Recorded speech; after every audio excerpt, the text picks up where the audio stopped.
விழுப்புரம் அருகே மாணவிகள் உயிரிழந்த விவகாரத்தில் நீதி விசாரணை மற்றும் வெள்ளை அறிக்கை வெளியிட வேண்டும் என்று பல்வேறு கட்சித் தலைவர்கள் வலியுறுத்தியுள்ளனர். சென்னையில் உள்ள பாஜக தலைமை அலுவலகம் கமலாலயத்தில் குடியரசு தின விழாவை ஒட்டி அக்கட்சியின் மாநில தலைவர் தமிழிசை தேசிய கொடியை ஏற்றி வைத்தார். பின்னர் செய்தியாளர்களிடம் பேசிய அவர், விழுப்புரத்தில் மாணவிகள் இறந்தது குறித்து அரசு வெள்ளை அறிக்கை வெளியிட வேண்டும் என வலியுறுத்தினார்.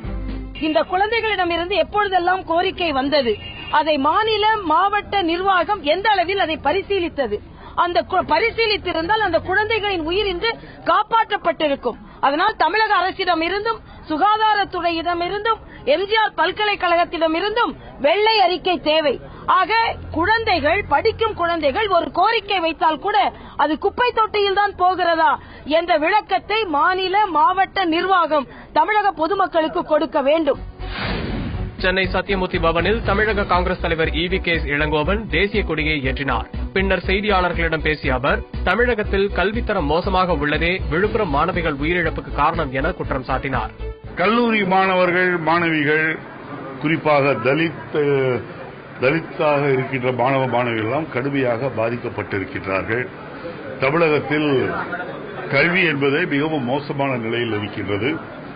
எல்லா பல்கலைக்கழகங்களிலும் துணைவேந்தராக நியமிக்கப்படுகின்றவர்கள் வியாபாரிகளாக மாறிவிட்டார்கள். தூத்துக்குடி மாவட்டம் வெங்கடேசபுரம் கிராமத்தில் 62 லட்சம் ரூபாய் மதிப்பிலான நலத்திட்ட பணிகளை திமுக நாடாளுமன்ற உறுப்பினர் கனிமொழி தொடங்கி வைத்தார். பின்னர் செய்தியாளர்களிடம் பேசிய அவர், 3 மாணவிகள் இறந்தது குறித்து நேர்மையான நீதி விசாரணை நடத்த வேண்டும் என்றார்.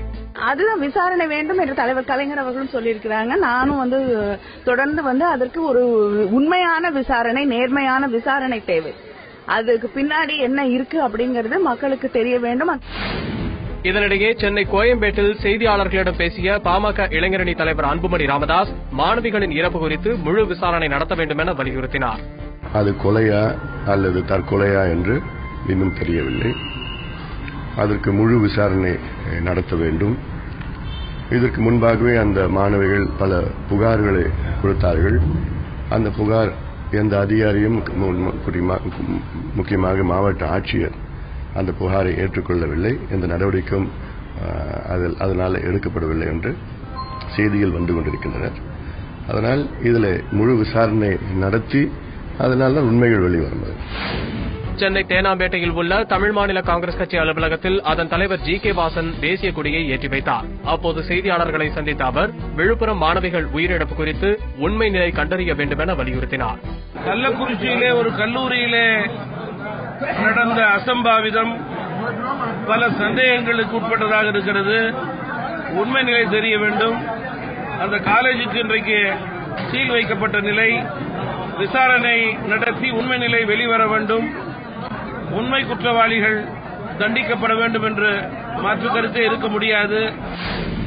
மதுரையில் செய்தியாளர்களிடம் பேசிய புதிய தமிழகம் கட்சித் தலைவர் டாக்டர் கிருஷ்ணசாமி, சித்த மருத்துவ மாணவிகள் தற்கொலை வழக்கை CBI-இடம் ஒப்படைக்க வேண்டும் என கேட்டுக் கொண்டார். இந்த வழக்கை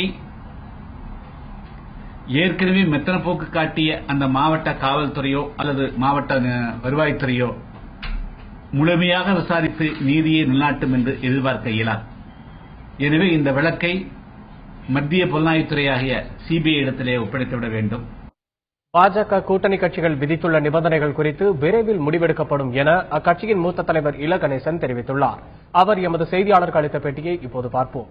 எல்லா கட்சிகளுமே இப்போது பேச்சுவார்த்தை தொடங்கிவிட்டன.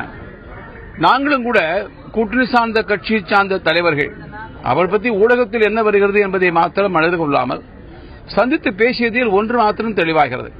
வைகோ ஏற்கனவே வெளியேறிவிட்டார். அவர் தவிர மற்ற எவருமே நாங்கள் பாரதிய ஜனதா கட்சியோடு வரமாட்டோம் என்கிற கருத்து சொல்லவில்லை. மாறாக சில கருத்துக்களை சொல்லியிருக்கிறார்கள். அது நீங்கள் நிபந்தனைகள் என்று எடுத்துக்கொண்டாலும் சரி.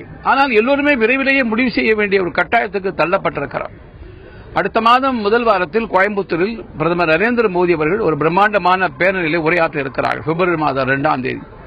அதற்கு முன்பாக ஏதேனும் ஒரு சூழ்நிலை தெளிவு ஏற்பட்டால் நல்லது.